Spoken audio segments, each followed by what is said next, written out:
What does it take to change the world? A weapon, a throne, or just a voice?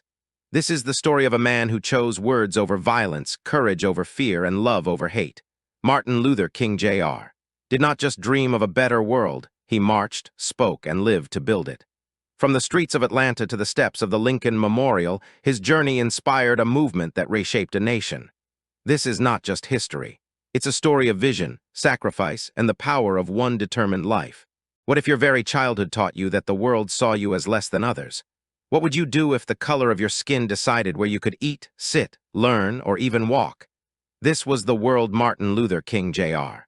was born into in 1929. His story begins not with fame or power, but with quiet pain, the kind that slowly builds the courage to speak. He was born in Atlanta, Georgia, a city rich with culture and faith, but divided by racial laws. From his earliest days, Martin knew there were two versions of life, one for white Americans, and one for black Americans like himself. He grew up on Auburn Avenue, a place known as the Black Wall Street of Atlanta, surrounded by educated, hardworking African Americans who supported each other in a world that didn't always support them. His father, Martin Luther King Sr., was a respected pastor at Ebenezer Baptist Church. His mother, Alberta, was a schoolteacher with deep roots in the community. In their home, love and learning were constant. Books lined the walls. Music filled the rooms, and faith was at the center of everything. But no matter how strong or proud his family was, they could not protect young Martin from the cruelty of segregation. When he was just 6 years old, he played every day with two white boys who lived nearby. One day, those boys stopped coming. Their parents had told them not to play with black children anymore. When Martin asked why, the truth hit him like a stone. He was told it was because of his skin. He was not good enough, not equal, not wanted. That moment didn't just break his heart. It planted a question in his mind. Why should things be this way? As Martin grew, he noticed the signs everywhere. On buses, stores, parks, and schools, whites-only signs reminded him of the invisible wall between him and the rest of society. Black people had to sit at the back of the bus, use separate drinking fountains, and were given fewer opportunities for education and work. These weren't just rules. They were everyday humiliations, reminders that he lived in a system built to hold people like him down. But Martin wasn't raised to feel hate. His parents taught him dignity, pride, and faith in a higher power. His father was a man who stood tall against racism, even if it meant risking conflict. He taught Martin that self-respect was worth more than silence. In church, Martin saw the power of words. His father's sermons stirred hearts, lifted hopes, and made people believe that change was possible. Martin began to see language as more than just speech. It could be strength. It could be truth. School was a place where he felt both possibility and pain. He was bright, curious, and determined, often reading books far beyond his age. But even in classrooms, the shadow of racism followed him. Black schools had fewer books, older equipment, and limited resources. Still, Martin worked hard. He skipped 2 grades and entered college at the age of 15, something very few could achieve. But behind that success was a quiet fire. He was not only trying to rise, he was trying to understand. Why did a nation built on freedom treat its people so unequally? Why did churches preach love while allowing hate?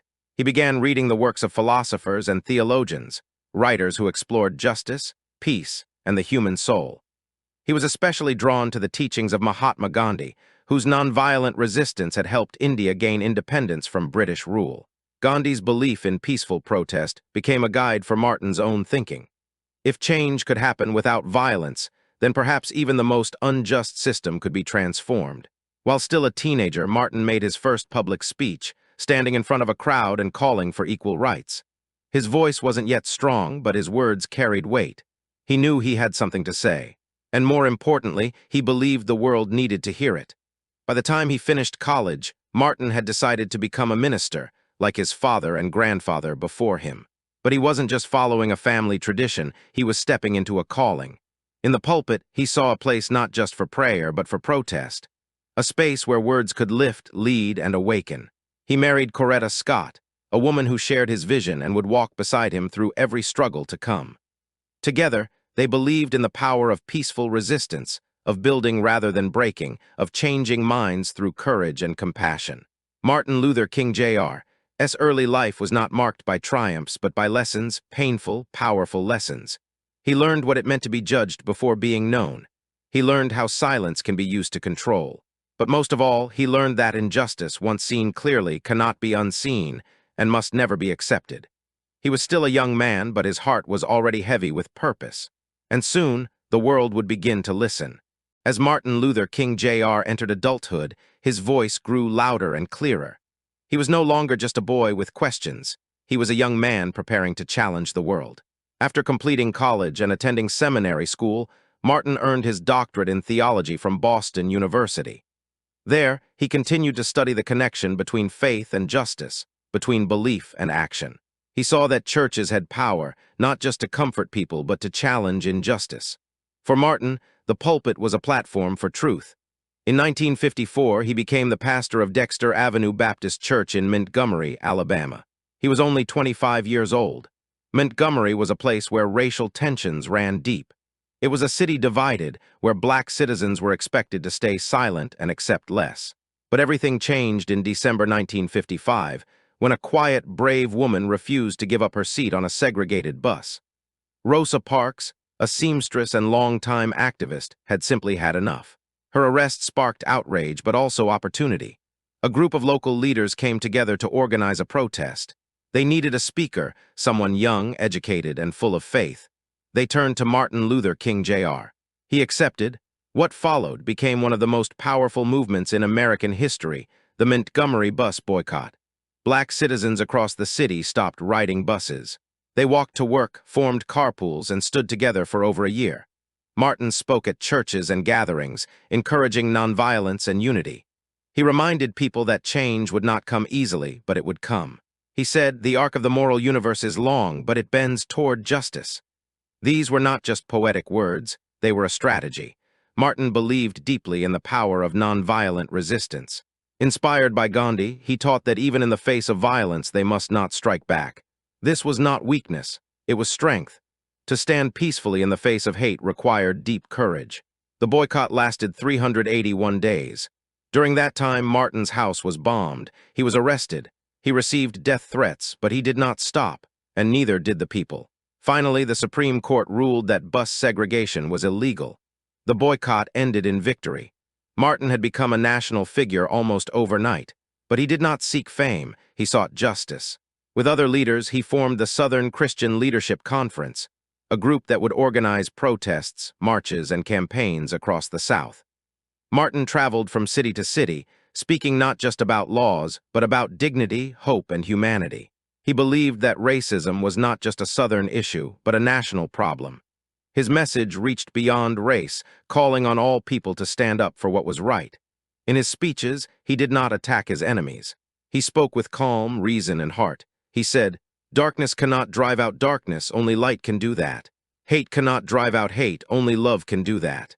These words echoed in churches, homes, and streets. People began to see him not just as a preacher, but as a moral leader. But the road ahead would not be easy. As his influence grew, so did the threats. There were times when Martin felt afraid and alone. One night after receiving another threat, he sat at his kitchen table and prayed. He later said he heard a voice within say, "Stand up for righteousness, stand up for truth." That voice gave him strength. He knew that change would not come without sacrifice. But he also knew that silence would never bring justice.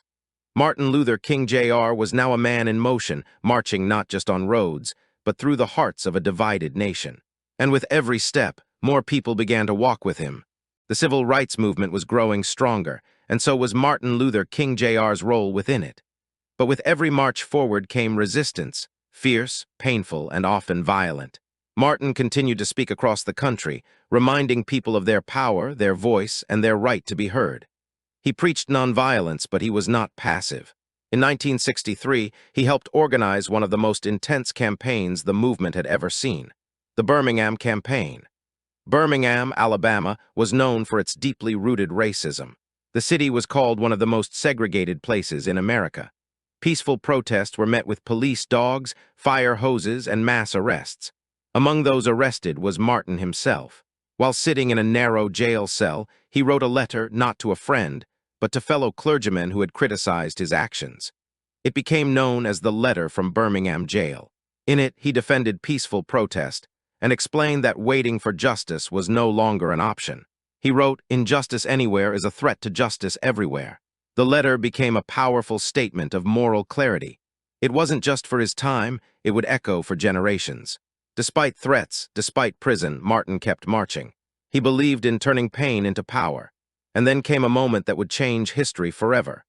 On August 28, 1963, more than 250,000 people gathered in Washington, D.C., for the March on Washington for Jobs and Freedom. Men, women, children, people of all races stood together in front of the Lincoln Memorial. There, with the statue of a president who had ended slavery behind him, Martin stepped up to the microphone. He had prepared a speech, but in the final moments, gospel singer Mahalia Jackson called out, "Tell them about the dream, Martin." And that's exactly what he did. He spoke without notes, he spoke from the soul. And the words that came next would be remembered around the world. "I have a dream," he said. "A dream that one day this nation will rise up and live out the true meaning of its creed." He spoke of equality, of children playing together, of justice rolling down like water. The crowd was silent at first, then roaring with hope. The speech lasted just 17 minutes, but its impact has lasted a lifetime. That day, the movement became more than a protest, it became a dream shared by millions. The world was listening, the government was watching, and the weight of history was shifting. Martin Luther King Jr. had given a voice to generations of pain. But more importantly, he had given them vision, a future worth marching toward. He knew the journey was far from over. But on that summer day in Washington, something changed. People saw not only what was, but what could be. And in that vision, they found the strength to keep going. The dream Martin Luther King Jr. shared in Washington did not end with applause. It demanded action, and soon the nation would begin to respond. Following the march, momentum built quickly. In 1964, the United States Congress passed the Civil Rights Act, a major step forward that outlawed segregation in public places and banned employment discrimination. Martin knew the law was powerful, but the struggle was far from over. One of the next major battles was the right to vote. In many southern states, black citizens faced impossible tests, unfair taxes, and threats simply for trying to register to vote. Change on paper meant little without action in reality. Martin and the Southern Christian Leadership Conference turned their focus to Selma, Alabama, a small city with big barriers to voting. They organized marches and peaceful demonstrations, facing violent pushback from local authorities. The most infamous moment came on March 7, 1965. It was a day the world would come to know as Bloody Sunday. Peaceful protesters, including John Lewis, began marching across the Edmund Pettus Bridge in Selma. They were met with state troopers who attacked them with clubs and tear gas. The images shocked the nation. People watching on television saw blood, chaos, and unarmed citizens beaten for demanding a right guaranteed by the Constitution. Martin responded with a call for greater action. 2 weeks later, he led a second march from Selma to Montgomery, walking nearly 54 miles with thousands of others beside him. They walked not just with their feet, but with purpose. And this time, the nation listened. President Lyndon B. Johnson addressed Congress with words few expected. He said, "We shall overcome." Soon after, the Voting Rights Act of 1965 became law. It banned the discriminatory practices that had kept black citizens from the polls for decades. It was another milestone, another promise made real. But even as progress came, so did new challenges. Martin began to speak not just about civil rights, but also poverty and the growing war in Vietnam. He saw that injustice was not only about race, it was also about class, economics, and global violence. This shift in focus was difficult. Some supporters questioned his direction. Others believed he should only focus on racial justice. But Martin believed justice had no borders. If people suffered anywhere, it was his duty to speak. He said, "A nation that continues year after year to spend more money on military defense than on programs of social uplift is approaching spiritual doom." His words were bold, and they sparked both admiration and anger. By the late 1960s, Martin was more than a civil rights leader. He was a global figure of conscience. A man willing to speak truth to power, no matter the cost. And though his path became lonelier, he never walked away from it. He kept moving forward with speeches, marches, and a quiet strength that inspired millions. His voice echoed in churches, in rallies, in Congress, and in homes. He had become not only the face of a movement, but its soul. As Martin Luther King Jr. stepped further into the national spotlight, the risks around him grew. His message was peaceful, but the times were turbulent, and not everyone wanted to hear what he had to say. By 1967, Martin had begun speaking more openly against the Vietnam War, calling it unjust and a distraction from the problems at home. This took courage. Many leaders, even those who once stood beside him, criticized his position. They feared it would hurt the civil rights movement. But Martin could not stay silent. He believed that justice anywhere must include justice everywhere. He traveled the country, speaking about poverty, inequality, and the need for economic justice. He began organizing the Poor People's Campaign, a movement to unite people of all races who were suffering from poverty. His plan was to lead a march on Washington, not just for civil rights, but for human rights. He envisioned thousands of people demanding fair housing, living wages, and dignity. Martin knew the work was unfinished. He had changed laws, shifted hearts, and moved history, but the deeper fight for equality was far from one. In early 1968, he traveled to Memphis, Tennessee. Sanitation workers, most of them black, were on strike for fair treatment and better wages. Martin saw their cause as part of the same struggle. He gave speeches, met with leaders, and stood with the workers. On April 3, 1968, he gave what would be his final speech. It became known as the "I've been to the mountaintop" speech. That night he stood before a crowd in a packed church. He was tired. He was under constant threat. But his words were calm, strong, and strangely prophetic. He said, "Like anybody, I would like to live a long life. Longevity has its place, but I'm not concerned about that now. I've seen the promised land. I may not get there with you, but I want you to know tonight that we as a people will get to the promised land." The next evening, April 4, 1968, Martin stood on the balcony of the Lorraine Motel in Memphis. A single bullet ended his life. The news spread like wildfire. Across the world, people wept. In the streets of America, sadness turned to anger and cities erupted in grief. A man of peace had been killed, but his voice would not be silenced. In the days that followed, tributes came from presidents, poets, and everyday people. His funeral drew thousands. His legacy had become too powerful to ignore. Martin Luther King Jr. did not live to see all the changes he dreamed of, but he changed the course of history. He proved that one voice, grounded in truth and love, could shake the foundations of injustice. He died with his work unfinished, but his dream, his courage, and his message would live on in every person who dared to believe in a better world. After Martin Luther King Jr.'s death, the world did not move on. It paused, reflected, and slowly began to understand the depth of what had been lost. But even more powerful than his absence was the presence he had left behind. His voice, his words, and his dream lived on. Across the United States and around the world, people gathered to honor him. They spoke his name, carried his ideas, and promised to continue what he had started. From classrooms to city halls, from churches to protest marches, Martin's message echoed: nonviolence, justice, and the dignity of all people. In 1983, 15 years after his assassination, the United States Congress passed a law to create a national holiday in his honor. Martin Luther King Jr. Day became the first American holiday to recognize a Black American.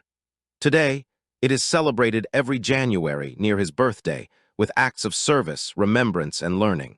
Streets, schools, and buildings now carry his name. Statues and memorials stand in cities across the world. The Martin Luther King Jr. Memorial in Washington, D.C., carved from stone, faces the horizon. On its side are words from one of his speeches: "Out of the mountain of despair, a stone of hope."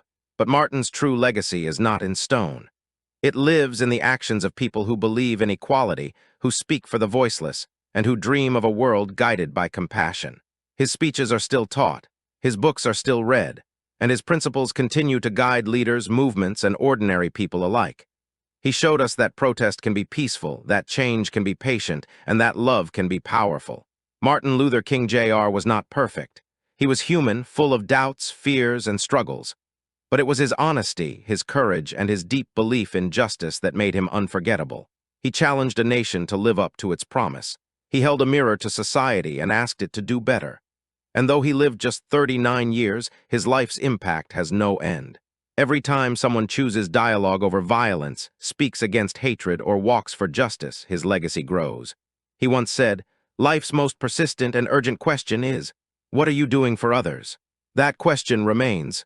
Martin Luther King Jr. did not just change laws. He changed hearts.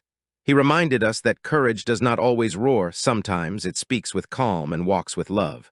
And in doing so, he helped bend the arc of history toward justice. One step, one voice, one dream at a time. Martin Luther King Jr. showed the world that real power comes not from force, but from faith, not from shouting, but from standing firm in truth. He left behind more than speeches and marches. He left a legacy of hope, action, and the reminder that every voice matters. Thank you for joining us on this journey through his life. If his story moved you, share it, remember it, and carry it forward. Tell us in the comments. What part of Martin's journey inspires you most? Subscribe for more powerful true stories that continue to echo through time. And never forget, one person can make history, but many can make change.